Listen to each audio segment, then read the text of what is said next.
pozdravljam život jer sam shvatio suštinu, da nisu bitne stvari već šta ostavljaš za druge, da samo zdrave glave možeš ostati još duže. Iskren prema sebi, besmrtan za uvek, jer kad niko neće, rodi se ideja. Od temelja sve trulo mora da se menja, i to je moja želja da sa nova pokolenja plove pravi putem, lakša za tonu poniženja.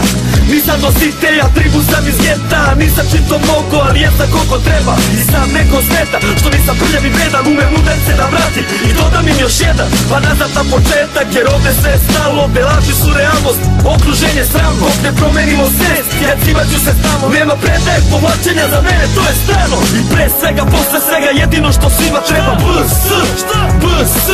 I pre svega, posle svega, jedino što treba, to je BS, BS.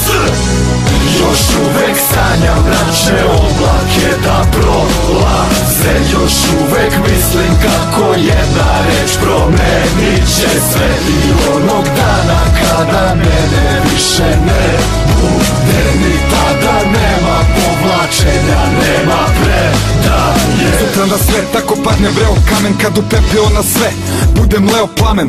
Da ću te pitati šta ti znače pare, titule i zgrade, sve je to za džabe. Nećeš teći poštovanje za keš varajući gladne, ljubavi ima samo one koje daje. Sve za roditelje, braću, ženu i drugare, sokole u jatu, verne sindikalce, što krče svoje trase kroz mulj i barikade, ne prateći ljude nego svoje ideale. Ceo svet je na ivici, svi samo sebe paze, a mi pazimo i mlade koji pune naše sale. Jer muzika kad zamre, život teče dalje, beogradski sindikat za to poruku im šalje.